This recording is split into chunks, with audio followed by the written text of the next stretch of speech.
Okay, so I am going to start the recording for our class. Today we're here to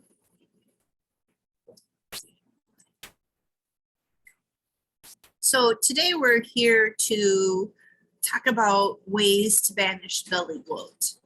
I'm going to share 5 specific ones, but we'll be talking about a lot more. So, and we need to get this going here from the beginning. There we go. All right.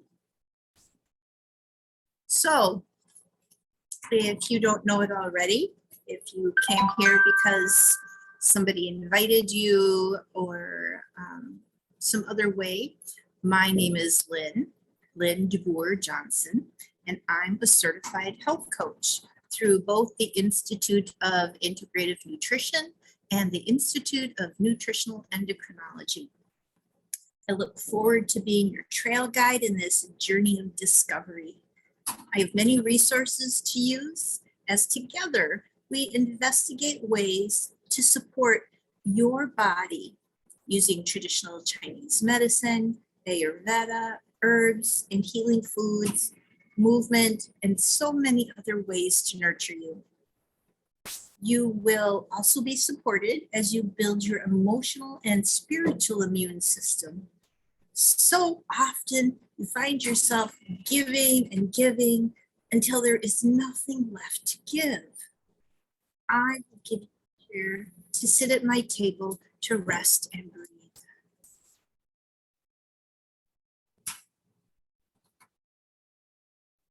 Hi, Martha.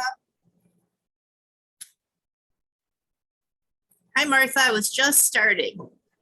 Oh, good. I was worried about being late. I just got in. Okay. Well, I'm grateful that you're here. Well, of course, I'm glad to be here. Thank you for, I get to spend Friday night with you. You know, our dates. That's right. So just you and me right now? So far, but that's okay. Okay. And so I'm just explaining to people who I am in case somebody sends this information to somebody and they're not familiar with me. So I've been telling them I graduated from the Institute of Nutritional Endocrinology and the Institute of Integrative Nutrition. And I've studied traditional Chinese medicine. Oops, that's not what I want to do. Ayurveda, herbs, healing foods, and I also show ways that movement and other things can be helpful to people. I was also sharing with them that you'll also be supported as you build your emotional and spiritual immune system. So often you find yourself giving and giving until there's nothing left to give. I will give you a chair to sit at my table to just rest and breathe. It's my passion to teach and inspire you to understand who you truly are. It's from this place you can make decisions that are good for you and will then be of help to others. Because it's really my passion to teach and inspire others to live healthfully and live the best possible life. So today we will be talking about ways to banish belly bloat. And if you're interested in this topic but don't know how to get started, this class is for you. You've eaten a wonderful meal, and while you're sitting back enjoying the company you're with, or maybe you're just relishing the taste you just enjoyed, start to feel uncomfortable. You look down and you realize your abdomen is swelling, and it feels like your skin around your belly is getting tighter by the minute. So you quickly unbutton your trousers and go, what's going on? You are experiencing belly bloat, which is not only uncomfortable, but oftentimes comes with its own set of embarrassing situations, such as gas and flatulence. Not to fret, it is possible to take care of this. If you are taking the right measures, you can do this. To help your body rid itself in the short term, there are some remedies in this class that might just be in your kitchen cupboard. But to make sure that you avoid this in the long term, there may be some new lifestyle habits you will need to adopt. While you might try some of these measures on your own, without having someone who will work with you, you may end up disappointed with no results. Often because you may not be making the right changes or giving yourself enough time for the results to show up. This class was created to present you with some useful solutions for helping your body to find the balance it needs so that belly bloat doesn't present itself anymore. So let's begin by learning the causes behind belly bloat and unwanted gas. And really, what does gas and bloating feel like?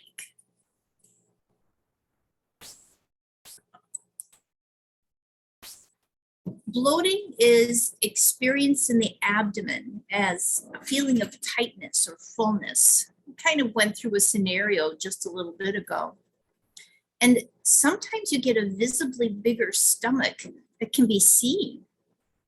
In some people, it can be a constant process that happens slowly throughout the day. Whereas for others, it can occur straight after eating.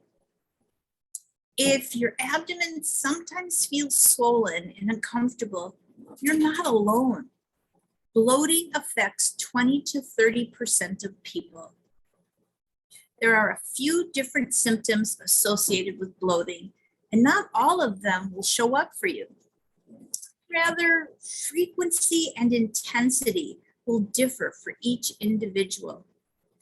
The main symptoms are a feeling of fullness in the stomach, a feeling of tightness in the abdominal area, swelling of the abdomen, increased flatulence, and increased burping. So just remember, if you have excessive gas all the time, or if it's accompanied by frequent abdominal pain, nausea, or other digestive symptoms, it's wise to consult with a medical professional. Now we'll get into the causes for this belly bloating and gas. Let's start by learning that belly bloating and gas can oftentimes be two completely different things. Yes, you might feel bloated when you're carrying around excess gas, but belly bloating can also have different causes. However, the good news is that focusing on your healthy lifestyle changes will often help relieve both problems. Many factors may trigger bloating, including food intolerances, a buildup of gas in your gut, imbalanced intestinal bacteria, ulcers, constipation, and parasitic infections.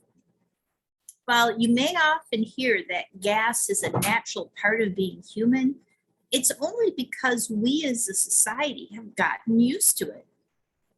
Gas and bloating are often the natural consequences for choices you have made.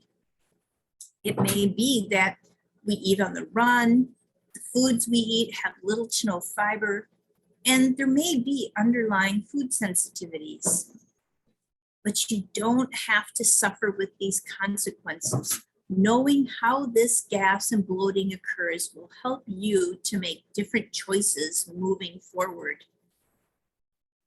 Everyone has gas in their intestines when they eat, but some people's bodies react more severely to the gas, which can cause bloating.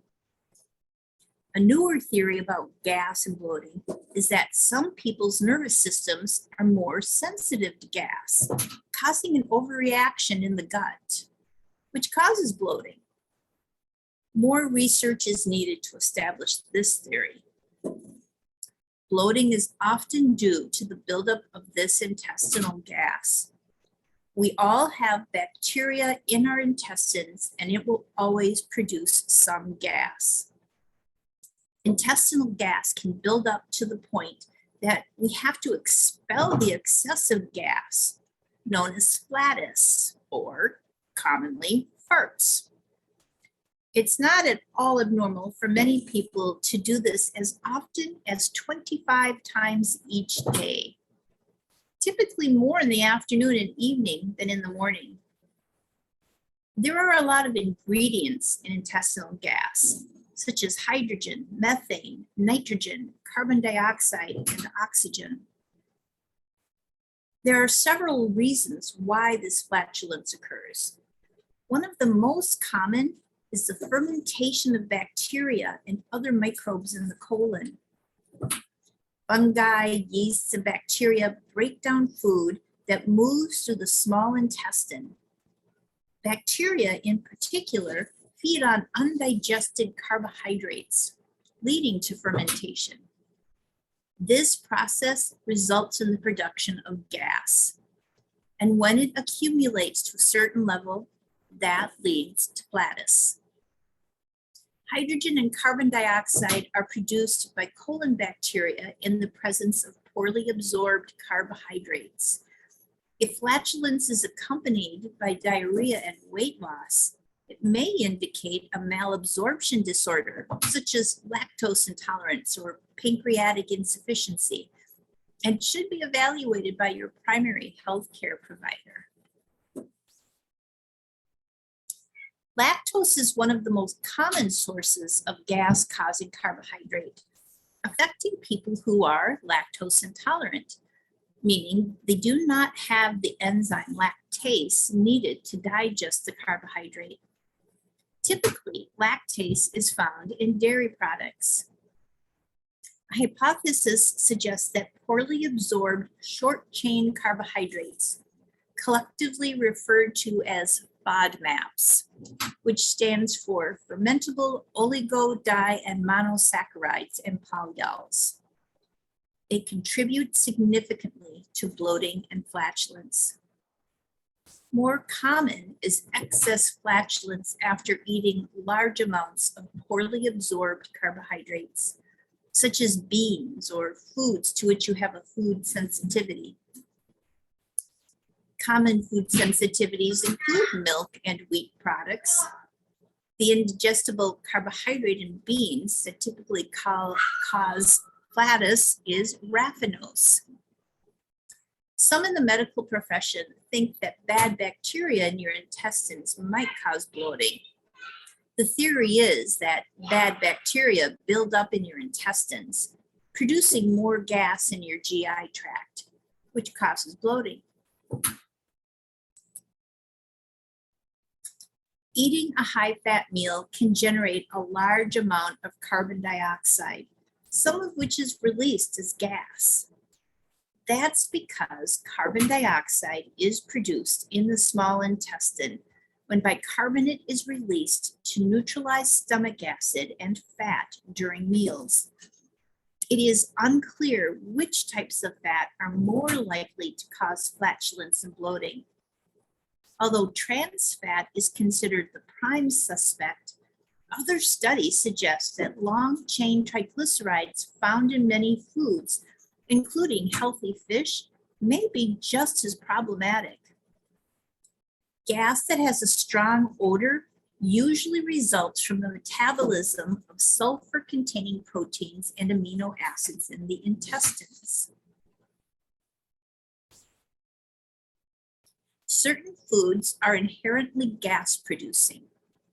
Gas-producing foods include beans, cabbage, onions, Brussels sprouts, cauliflower, broccoli, fluffy wheat products such as bread, apples, peaches, pears, prunes, corn, oats, potatoes, milk, ice cream, and soft cheese.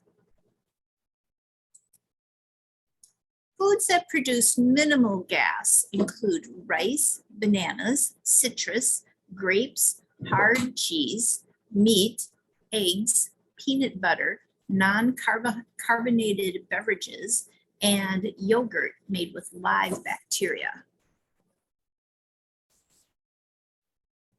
But certain behavioral habits can lead to excessive gas, along with the types of foods you choose to eat. If you tend to gulp your food or drink while you eat, you will swallow air. The same holds true for people who regularly chew gum.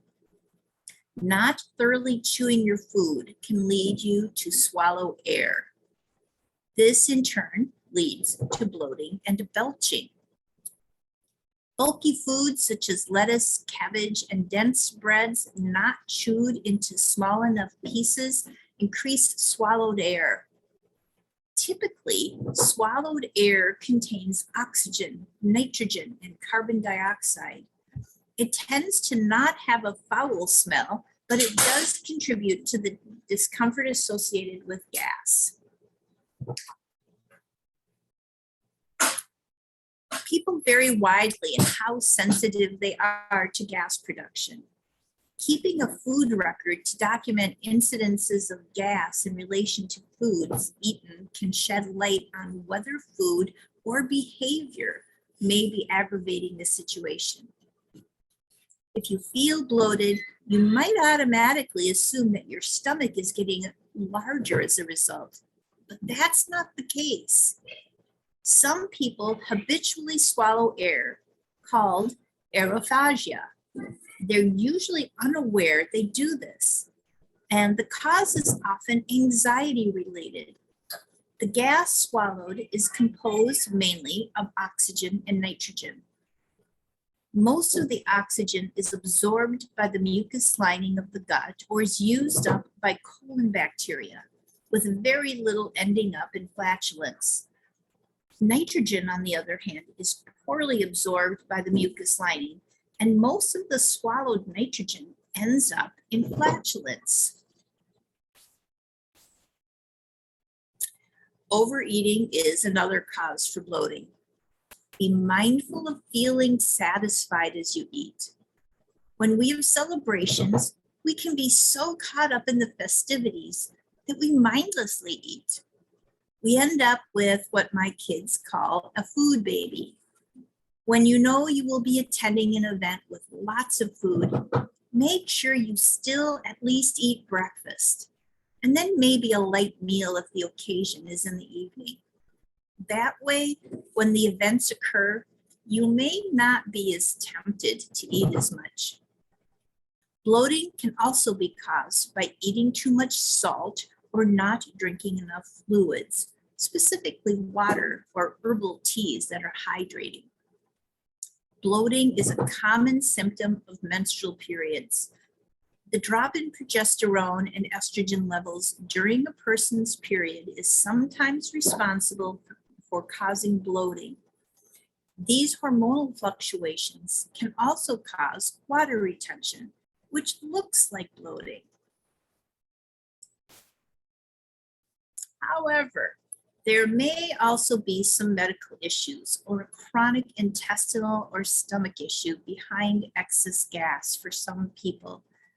Many gastrointestinal or GI disorders can be responsible for bloating, including irritable bowel syndrome or IBS, ulcerative colitis, constipation, and air swallowing. One study showed that 96% of people with IBS experience bloating. Celiac disease and inflammatory bowel disease are both characterized by bloating, flatulence, and abdominal pain, and are easily misdiagnosed for the other. To differentiate between similar diseases, always seek the care of a specialist like the gastroenterologist. If you have any underlying condition, it is important to seek medical help instead of trying home remedies. In contrast, if you have no such medical issue, then figuring out the cause of the gas and treating it at home is much easier. Many people complain about having discomfort due to belly bloating. Then they end up stuck in the vicious cycle of trying various supplements and remedies, but end up regretting the choice and quitting, often because they don't help or they're not finding any relief.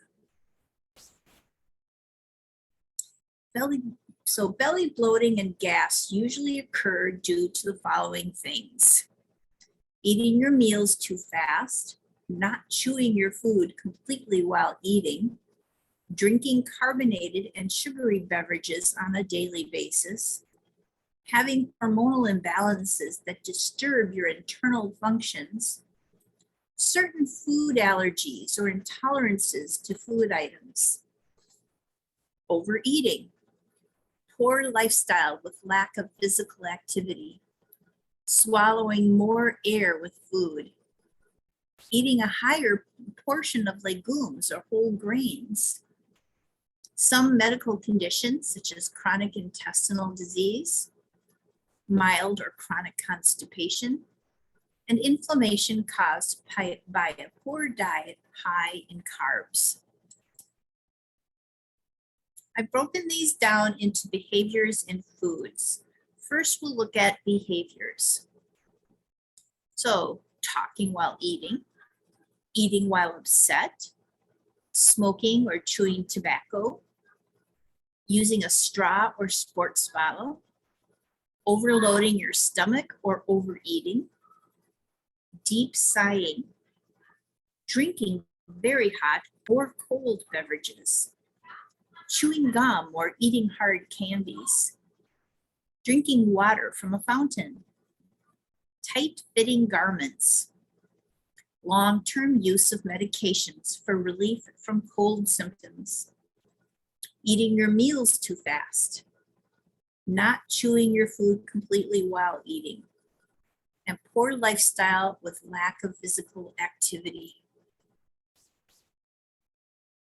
Some foods: drinking carbonated and sugary beverages on a daily basis, certain food allergies or intolerances to food items, spicy, fried, or fatty foods, broccoli, cabbage, and onions, beans, apple or prune juice, dried fruits, anything containing sorbitol, mannitol, or maltitol found in many low-carb or sugar-free foods, swallowing more air with food, eating a higher portion of legumes or whole grains, inflammation caused by a poor diet high in carbs.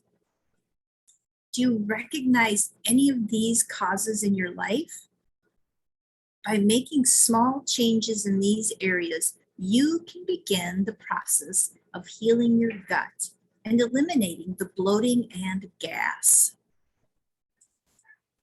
So, top 5 ways to banish belly bloat. Now that you know which things might be the reason for your belly bloat, it can be easier to experiment with ways to ameliorate it happening. After figuring out what's causing the belly bloat, let's have a look into 5 ways you can try to help reduce or end this belly bloat and possible gas. There are trillions of microbes in the gut or gastrointestinal tract. While many of them are good for us, many others are harmful. An overgrowth of harmful microbes in the gut can lead to issues such as bloating, but also potentially debilitating problems like irritable bowel syndrome. Probiotics help boost the number of good microbes in the gut so that you have less of a chance of developing digestive issues. Probiotic dietary supplements restore balance to the gut. By having a sufficient amount of good bacteria in our colon and digestive tract, we reduce negative side effects like gas and bloating. It's even been shown that probiotics can increase gut motility, speeding up digestion so things don't get backed up. If you suffer from bloating and gas, it is most important to figure out what the cause is so that you can work against this. For example, if you have a food allergy or sensitivity to dairy, and this causes bloating and gas, then it is a good idea to avoid dairy-rich foods. That said, taking a probiotic supplement keep beneficial bacteria that restore and maintain a healthy gut microbiome can be very helpful in reducing bloating and gas. Lactobacillus and bifidobacterium are the two probiotic strains that scientists have demonstrated to be most helpful during trials on patients with IBS, SIBO, or functional abdominal bloating and distension, FABD.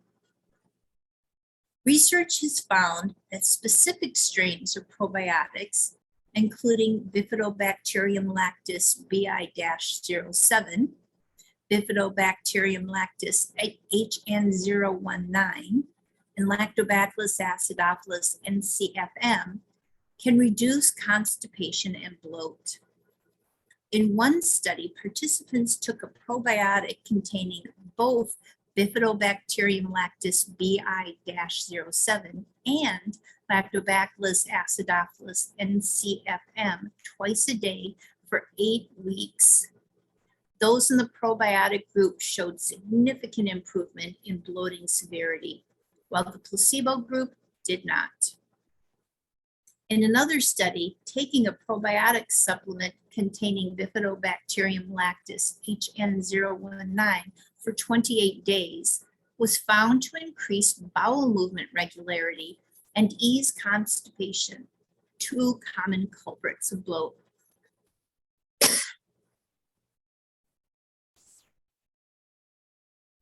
Since apple cider vinegar, or ACV, is acidic and antimicrobial, it means that it can help with the following. First, I'm going to take a little sip here. Raising the acid levels in your stomach, which helps digestion, especially if your digestive system is being a bit slower than normal. It can kill some of the bacteria that are found in the stomach or in the intestines, thanks to its antimicrobial properties. Furthermore, these two effects of apple cider vinegar are the reasons why lots of people use ACV in their daily diet. The latter is especially popular with keto diet fans who need a lot of digestive help since this diet relies on eating huge amounts of meat every day. ACV helps your stomach in the production of acid and digestive enzymes. When the acid levels are not strong enough, or when there is a lack of enzymes, gas starts to build up, causing the bloating effect. Therefore, drinking apple cider vinegar on a daily basis in small portions is a good way to aid the overall digestion process of your body. That said, please note that you should be careful and not overuse ACV in your diet. To use apple cider vinegar in your diet, you can simply put some in a glass of water, in a smoothie, or in a glass of tea. Also, you can add a bit of honey to make the taste more enjoyable. In general, you should put only 1 tablespoon of ACV in a typical glass format, or maybe 2 tablespoons if your glass is pretty big. You can drink it before or after the meal. It doesn't really matter as long as you don't abuse the amount of ACV intake per day. Finally, you can also use some ACV in a salad, as it's very delicious when mixed with some olive oil.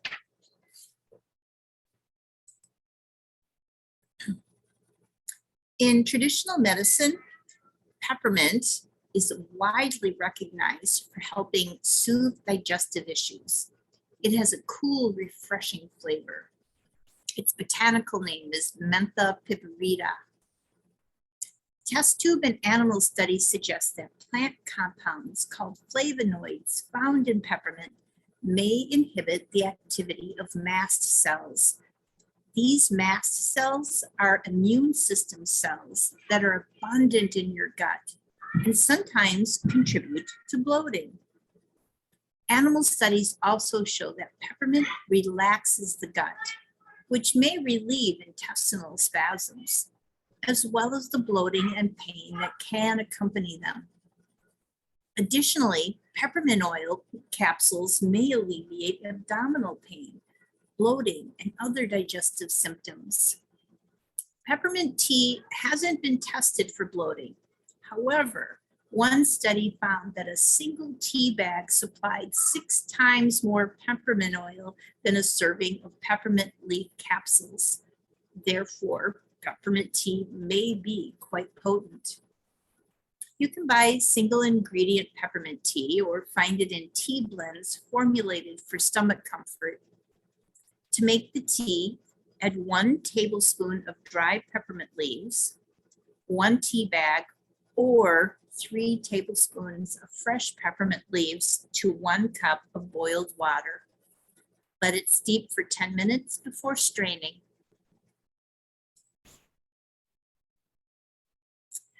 Ginger tea is made from the thick roots of the Zingiber officinale plant and has been used for stomach-related ailments since ancient times.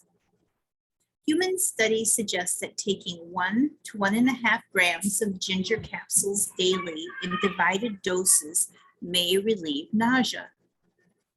Additionally, ginger supplements may speed up stomach emptying, relieve digestive upset, and reduce intestinal cramping, bloating, and gas. Notably, these studies were done with liquid extracts or capsules rather than tea. While more research is needed, the beneficial compounds in ginger, such as gingerols, are also present in its tea. To make tea, use 1/4 to 1/2 teaspoon of coarsely powdered dried ginger root or 1 tea bag per cup of boiled water. Steep for 5 minutes. Alternately, use 1 tablespoon of fresh sliced ginger per cup and boil for 10 minutes, then strain.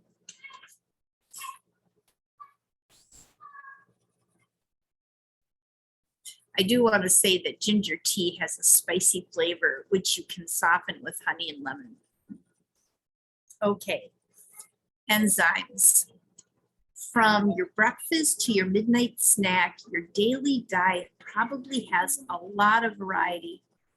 And each macronutrient in your favorite foods needs a different digestive enzyme to break it down into smaller, more digestible nutrient molecules. When food breakdown fails or is incomplete, you quickly end up with dreaded digestive symptoms, and they can be life-altering. You're also at greater risk for developing nutrient deficiencies that may lead to increased risk of chronic disease and impaired general health. These are 5 digestive enzymes that can help you decrease bloating, gas, and constipation. Amylase, which helps digest carbohydrates. Protease, which helps digest proteins. Lipase helps digest fats. Cellulase helps digest fiber. And dipeptidyl peptidase IV, DPP-IV, helps digest gluten. Digestive enzymes increase the breakdown of carbs, so fewer sugars reach the colon. They also improve the breakdown of protein and fats. Altogether, digestive enzymes reduce the amount of undigested food that reaches the colon. This improved digestion also speeds nutrient absorption, so you get more from the food you eat. Just as importantly, these digestive enzymes reduce the top cause of gas and bloating. No matter what is causing your abdominal gas, these solutions can help you dramatically. They will aid in relieving your gas and assuring abdominal comfort and relaxation. The most effective solution to naturally relieve your excessive gas production is abdominal massage and exercise. There are many effective exercises for abdominal muscles that control the production of gas. Several studies on exercise and physical activity revealed that people with enhanced physical activity face less bloating and gas. When you massage your abdominal muscles in smooth and circular motions, it relaxes the muscles of your abdomen and intestine, and it prevents intense contractions. As a result of smooth and slow contractions, less gas is produced than before. In the same way, exercises help in strengthening the muscles of our abdomen. As a result, they fight with the gas-causing microbial and bacteria due to improved health and stamina. Thus, a person can effectively control his belly bloating and gas by practicing abdominal massage and exercise daily. So make sure to increase physical activity during the day. Becoming aware that air is being swallowed can also help. People become conscious of their breathing patterns. Also, avoid lying down after eating. Gas from the stomach passes into the intestines more readily in this position. Relaxation techniques such as progressive muscle relaxation or PMR may help to reduce anxiety. Making some tweaks to your eating routine can help reduce the chances you'll have to deal with bloating and gas. For example, take your time when you eat and consider eating smaller meals more frequently throughout the day. Wait 2 to 3 hours before eating again so that your food has enough time to digest after eating. Don't fill up your belly to its fullest, but always stop eating after just a few tablespoons. For example, if you're eating rice, begin with a 1/4 cup of rice. Then add your protein to the plate. Finish off your plate with a salad to fill you up. Vegetables are low in carbs, but high in vitamins and cause no harm to your body. Avoid high-fat meals. To practice this step, try using a small-sized plate every time you prepare a meal. When you take a small-sized plate, you won't be able to put extra food on it. You'll also retrain your brain because your eyes will see a full plate of food, just smaller portions on a smaller plate. In contrast, a large size plate would allow you to put larger servings on it. Thus, using a small size plate is an effective way to control your food intake. Along with controlling your portion size for each meal, it is also important to chew properly. Chew thoroughly. If you wear dentures, go to your dentist to make sure they fit correctly. For every bite you put into your mouth, it is important to give it some time to chew. Swallow your bite once the food is fully ground or chewed into your mouth. Carbohydrate digestion begins in the mouth. Any work your teeth don't do, your stomach will have to do later. In this way, your stomach won't have to work as hard during the digestion process. As a result, the stomach performance and digestion would improve. When this happens, you would see a noticeable change in your belly bloating and gas. Chew meat and other protein foods carefully. Avoid excessive protein in your diet. Eating too quickly causes you to swallow more air, which can lead to gas and bloating. Eating slowly can help reduce bloating. Additionally, slowing your eating can make you feel full faster, helping you avoid overeating, which can lead to bloating. And lastly, sit up straight after you eat and consider taking a walk around the neighborhood after meals.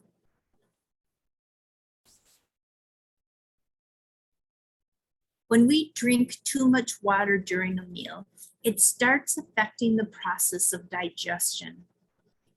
There are several research studies that depict the poor outcomes of drinking water during meals. According to them, this water dilutes the digestive juices, which are important for digesting food. When they become diluted, their performance reduces. As a result, it becomes difficult for the stomach to properly digest the food. When these undigested food particles reach the intestinal bacteria start consuming them. As a result, they produce carbon dioxide and hydrogen that we discharge as gas. Therefore, the best time to drink water is before the meal, or at least half an hour after the meal to minimize the burden on your digestive system. However, you may also drink the water in between, but keep this water intake as minimum as possible. Also, drink beverages at room temperature.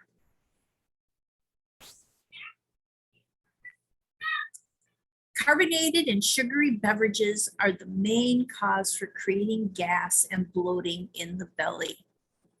Research studies show that sugar provides the best habitat for bacteria and fosters their growth.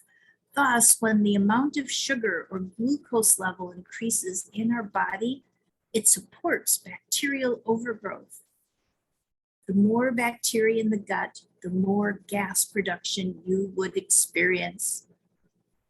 Therefore, it is important to limit your intake of sugary and carbonated beverages.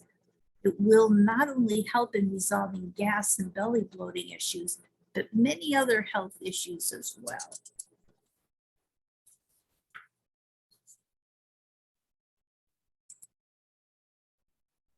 Cruciferous vegetables are those that are members of the Brassica family. This plant family includes a lot of vegetables such as cauliflower, cabbage, broccoli, bok choy, Brussels sprouts, arugula, kale, radishes, and turnips. Certain vitamins in this plant group are the common producers of gas in the belly and intestine. Therefore, these vegetables should not make up a large part of your everyday diet. Take a mindful portion of these vegetables on alternative days and enjoy fewer gas problems. Eating all types of vegetables is important because they are rich in vitamins and offer many health benefits. It's important to note that just because a certain type of food might make you a little gassy, that doesn't mean you'll need to scratch it from your diet completely. Some foods that are rich in fiber, for instance, can lead to bloating, but we need an ample supply of fiber in order to make sure our digestive system works properly.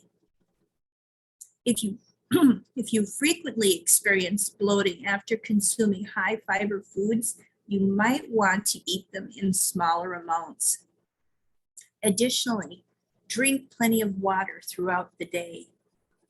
And if you're looking to add more fiber to your diet, Do so slowly. Give your body time to adjust. The key with fiber is to eat it in moderation. Foods high in fiber include beans, lentils, broccoli, whole wheat, apples, berries, and quinoa. If you notice a trend in certain foods causing you to bloat, try reducing or eliminating these foods from your diet. Foods that commonly cause bloating are wheat, beans, lentils, garlic, onions, and asparagus. Milk and dairy foods can also cause bloating, as some people have a hard time digesting a sugar they contain called lactose. It is important not to completely omit foods from the diet that may cause gas.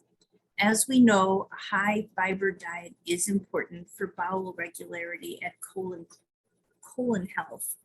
So it is well worth the patience it may take to slowly build up tolerance to these types of carbohydrates. Start by adding the offending high fiber food in smaller quantities, such as a half a cup or less. Be sure that fluid intake and activity levels are adequate, as they help to move foods through the digestive tract. You may want to try an elimination provocation diet for a while to help uncover food sensitivities or intolerances. You may also want to use a low FODMAP diet to see how your body responds to certain carbohydrates. You will also want to rule out the possibility of fat malabsorption. Signs of fat malabsorption include loose and light-colored stools. Getting tested for food allergies can be helpful if you suspect an allergy or intolerance. Conditions like celiac disease and ulcerative colitis are harmful if not treated. Gluten and wheat consumption in these cases is actually dangerous. If you are constantly bloated and or have bloody, black, frothy, slimy, or gray stools, see your doctor as soon as possible, as these indicate underlying conditions or food intolerances. Traditionally, people have used natural remedies, including herbal teas, to relieve bloating. Preliminary studies suggest that several herbal teas may help soothe this uncomfortable condition. We've already discussed peppermint and ginger, so now we'll review some others. Lemon balm, Melissa officinalis. This tea has a lemony scent and flavor, along with hints of mint, as the plant is in the mint family. The European Medicines Agency notes that lemon balm tea may relieve mild digestive issues, including bloating and gas, based on its traditional use. Lemon balm is a key ingredient in iberogast, a liquid supplement for digestion that contains 9 different herbal extracts and is available in North America, Europe, and other regions, as well as online.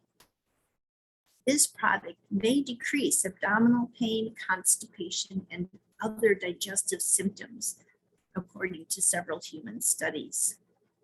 However, lemon balm or its tea hasn't been tested alone for its effects on digestive issues in people, so more research is needed. To make the tea, steep 1 tablespoon of dried lemon balm leaves, or 1 tea bag, in 1 cup of boiled water for 10 minutes.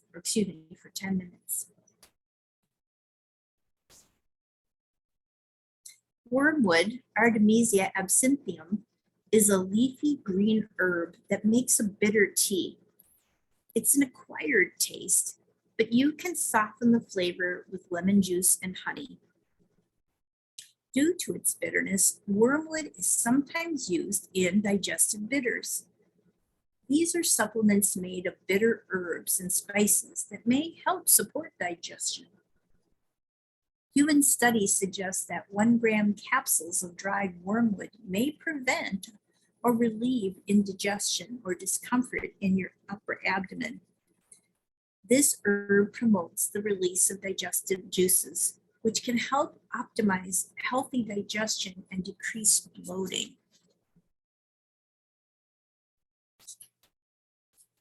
Animal and test tube studies report that wormwood may also kill parasites, which can be a culprit in bloating. However, wormwood tea itself hasn't been tested for anti-bloating effects, so more research is necessary. To make the tea, use 1 teaspoon of the dried herb per cup of boiled water, steeping for 5 minutes. Notably, wormwood shouldn't be used during pregnancy as it contains thujone, a compound that can cause uterine contractions. The seeds of fennel, Phoniculum vulgare, are used to make tea and taste similar to licorice. Fennel has traditionally been used for digestive disorders, including abdominal pain, bloating, gas, and constipation. In rats, treatment with fennel extract helped protect against ulcers. Preventing ulcers may reduce your risk of bloating. Constipation is another contributing factor in some cases of bloating. Therefore, relieving sluggish bowels, one of those potential health effects, may also resolve bloating.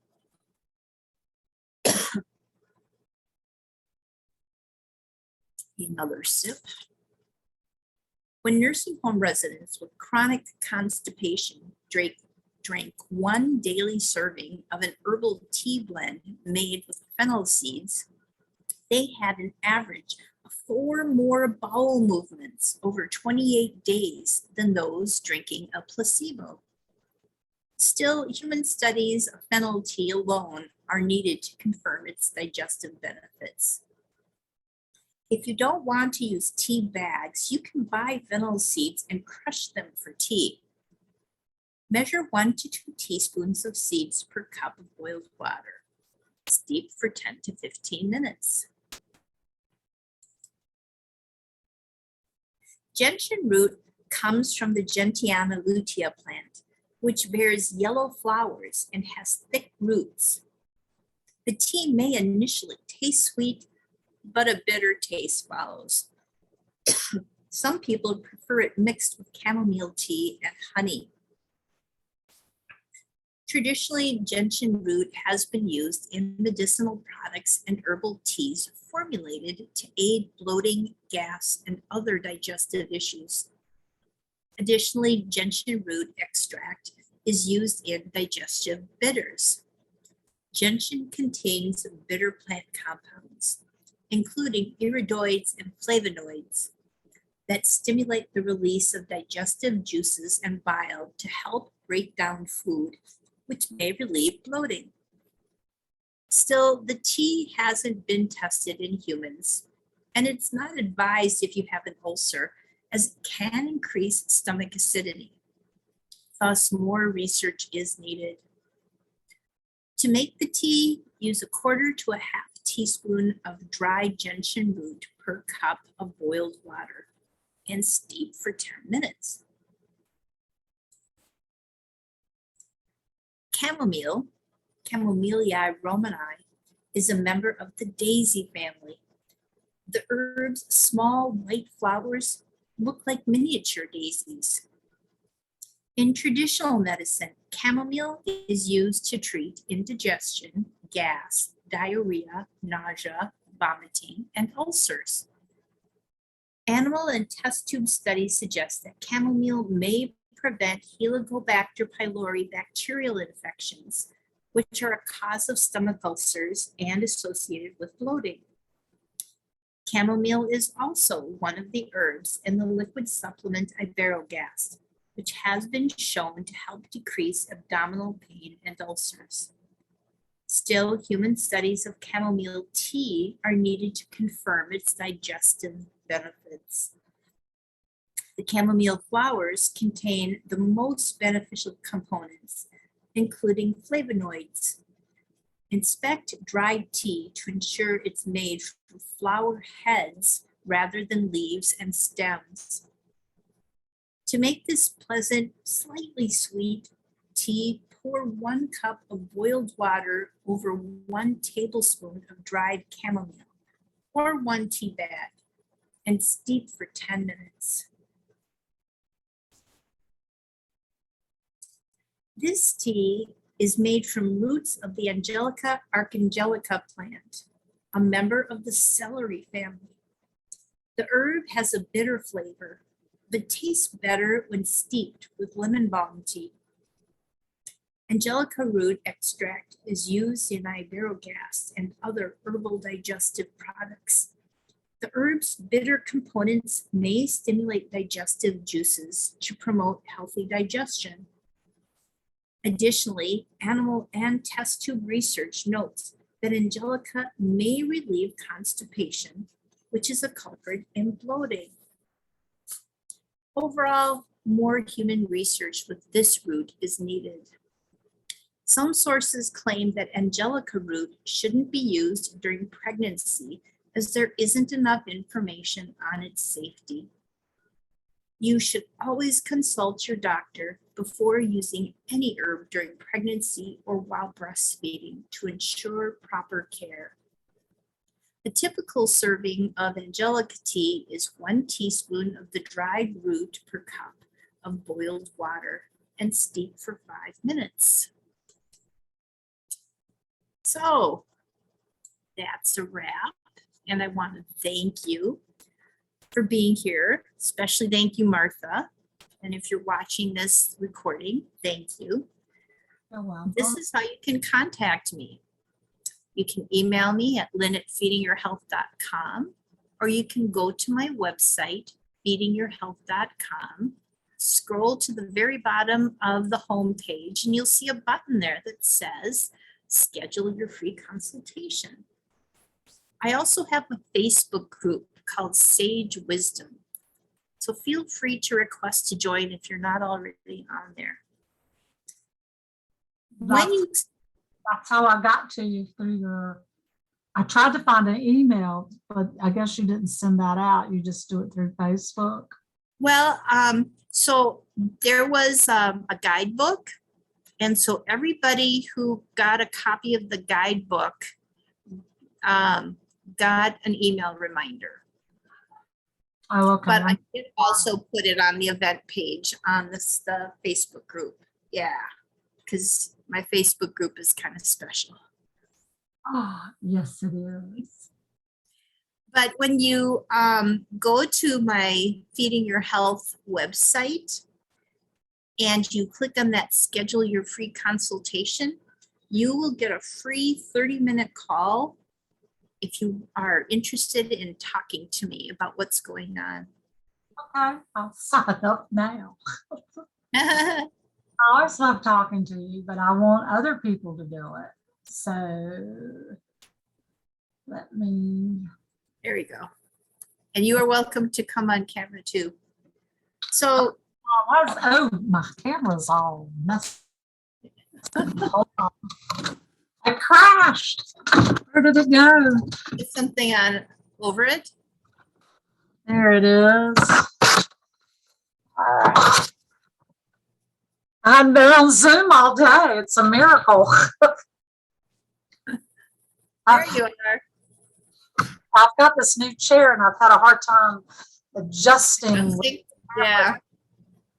Okay, so get free video e-course. So, can schedule. Yep. Okay, so. So do you have any questions about anything I talked about? Well, it was a lot of information. I guess the probiotics things are always complicated because, you know, you think, oh, I need to take probiotics. And then there's like always a combination Right. bottle, and I really wonder if there's a particular one I should be taking, because I am dealing with some skin issues. My psoriasis came back, and some of that's probably related to stress. And then I'm just been so disciplined with my diet, then I go off course, it causes a flare up. Yep. And I have cheated with the gluten, I'll go a month and not have it, and then just a little piece. And, it's just really, really hard because I have a life. I don't live in my house all the time, and I'm a social person, and it's, all the stuff that, you go here and there and you meditate or you do this or do that. It doesn't always work. I'm sorry. Fellowship sometimes is more important than the food. Yep. This is your day, this is your life, and you do the best you can. Those particular strains that I had mentioned, you can find them separately. Most people know that I'm a big fan of Viome, and they can formulate a probiotic, what I call a probiotic stick. It's a powder, and it includes just what you need for your gut. And so, how did they figure that out? Well, that's what that artificial intelligence is all about. They test your stool sample. Oh, okay. You got to give them something. Yes. You send in a little teeny pea-size scoop of your poop. Does that cost money like a regular lab test, or? Yeah, but it's probably one of the cheaper tests. I know around Christmas time you could actually have gotten it for $79, but it runs around $100, which is not in the lab testing world that expensive. No. But I think the value of it is, if you're trying to correct your gut, then is significant. And if you get that fixed, then it can open up the pathways for everything else. Right. But then how expensive are their probiotic combinations? Well, I do the probiotic and the supplement, which includes actually many of the herbs that I was talking about. And that's $149 a month, which again, if you are taking supplements, that's actually a pretty good deal. That's just one supplement. Yeah, sometimes it is just one supplement. But that includes your probiotic. It's a probiotic and a prebiotic. So, you again might have an FOS in there, maybe some pectin or acacia fiber or something, along with your probiotic strains. Okay. Well, it says code or email, and what's the code? What says code or email? When I'm trying to pick a date. Choose appointment, and it wants a code or email. Did you click on the link to schedule your free consultation? Yeah. And then it says you set your time zone. Right, but when I hit redeem your coupon, now it wants code or email. Yeah, well, you don't need because it's free, so you don't need a code or anything. Do you want to share your screen and I can look at it? Yep. Instead, it put a recipe in there. Hold on. Oh.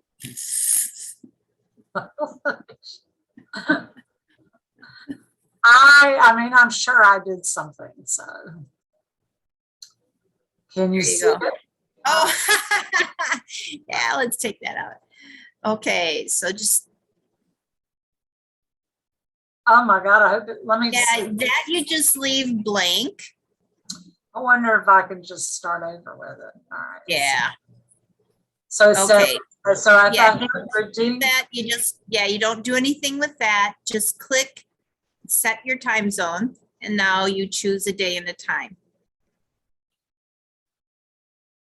So if you wanted to do February, you could either click there or the right facing arrow So next. the bold ones mean those are Those available. are the available days, right? You're working on Sunday too? Sometimes I do, because my husband works all the time. So Well, you know what time on? I've got to go to oh, the calendar starts on Monday. Wow. yeah, I know that can be confusing, can it? Yeah, and so I don't know what time. So if I did like 7, is that bad for you? Because it's what time there? 5? It's open, it must not be bad. That would be 6 for me, because this is in your time zone. I just want to make sure I get home. All right, well, I'll do 7. And then I'll get some kind of little automated thing. Yeah, so after you fill that out and thank you, fill in the little questionnaire and submit it, you'll get an email with a Zoom link.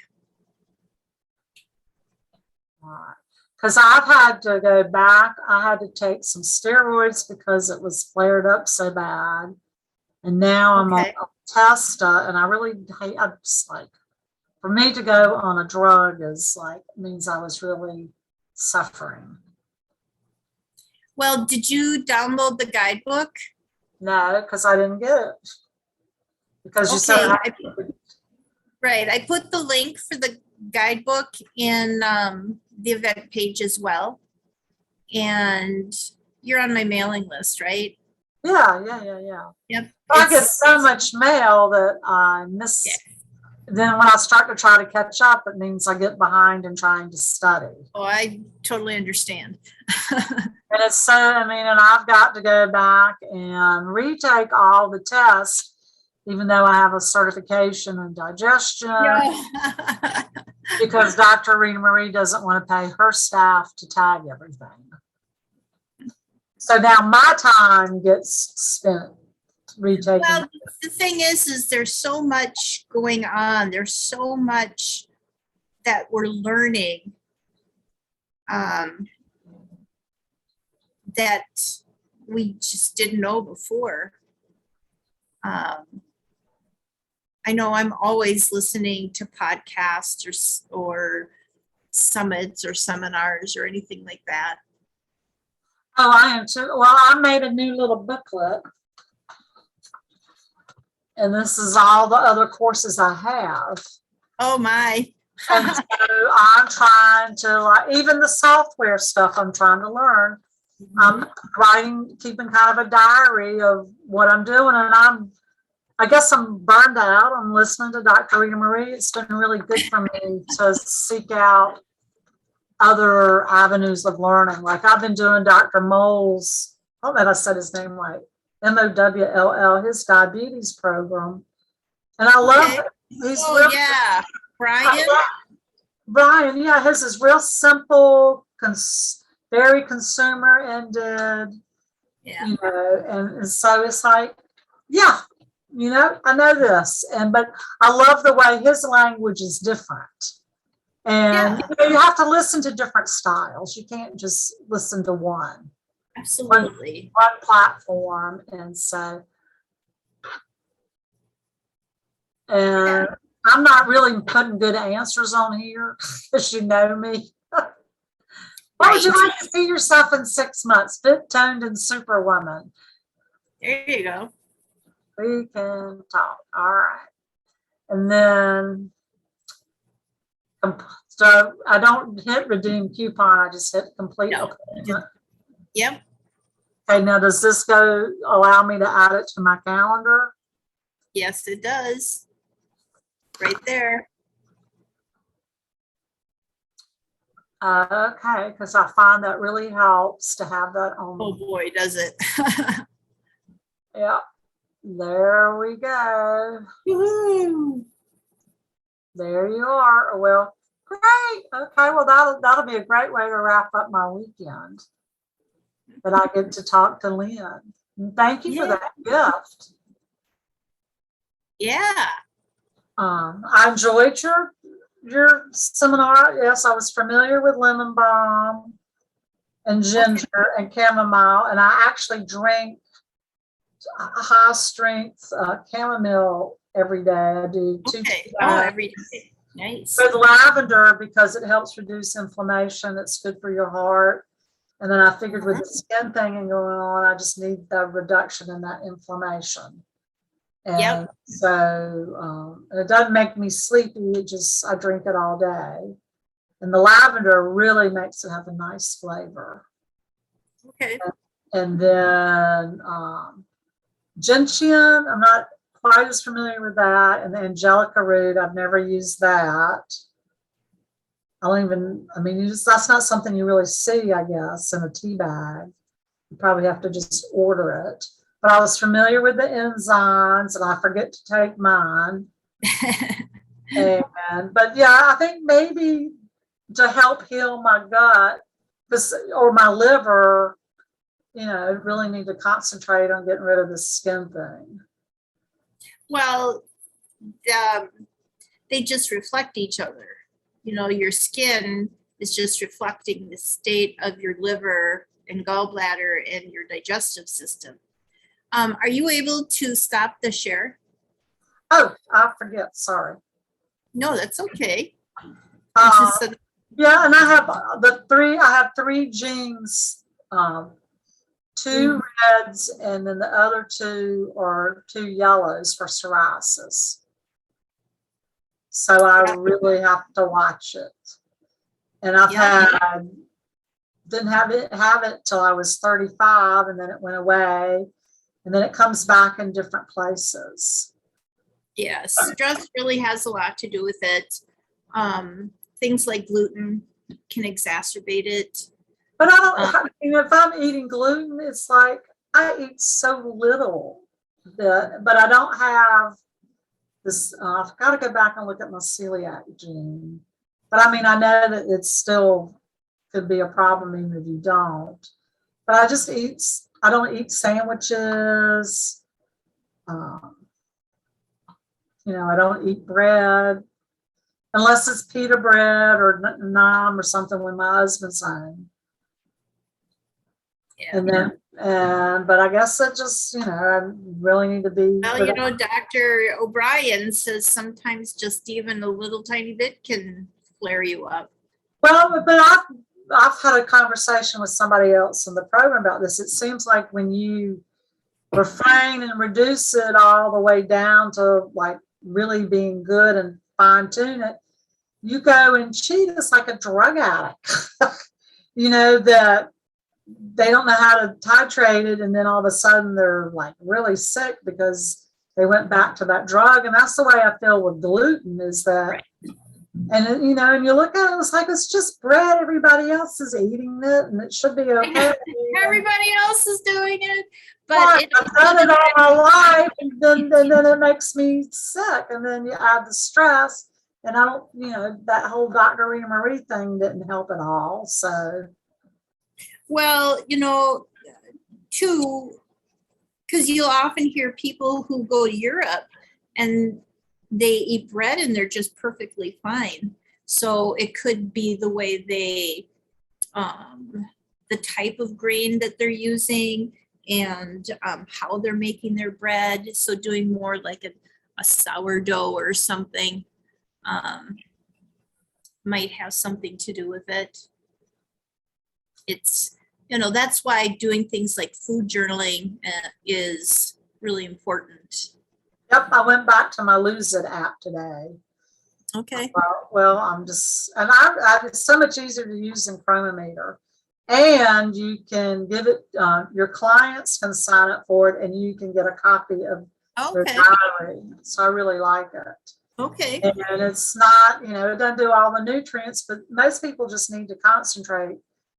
Fats, carbs, and protein. That's all we need to concentrate on. Well, and that's a really good point too. Sometimes our meals are complicated and it's hard to track because you don't know what the culprit is. And so making our meals a little more simple, and then it's easy to maneuver to see what might be the cause of the inflammation. I eat probably way too much fat in my diet. Yeah, that can do it. Right. It's just portions, and that's why I'm overweight, because of the portions, and just. Well, try that that step with having a smaller plate. You can fill up that plate, but you're using a smaller plate, and so you're kind of tricking your mind a little bit to thinking. And a plate that's blue makes you feel fuller. Oh, okay. So, yep, dark blue is something about the dark blue that helps. Yeah. Feel full. Interesting. Most of my plates they do have dark blue on them.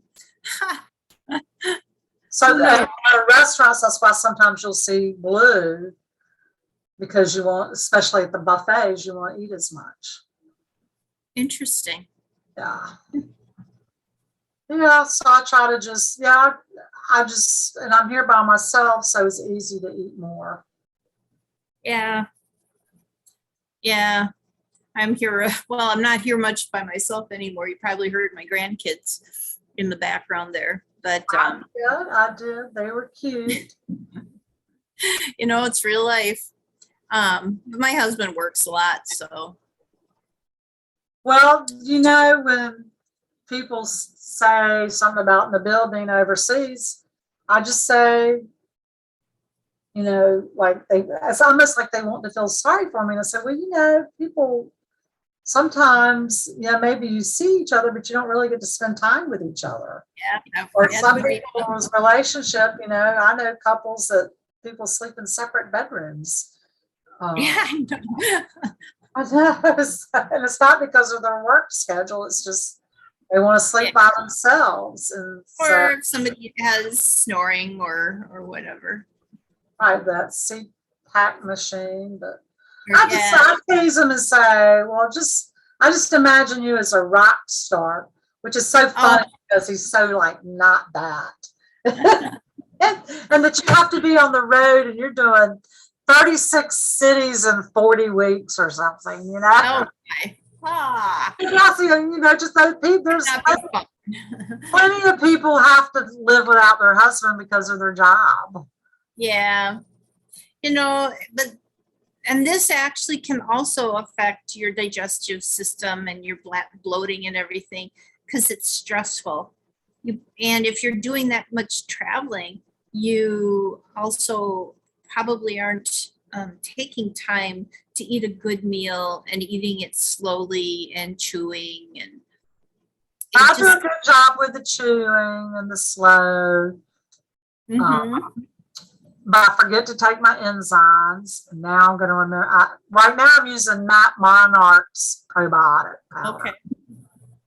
And he does have, I'll go get it. Hold on. If it's okay with you. Sure.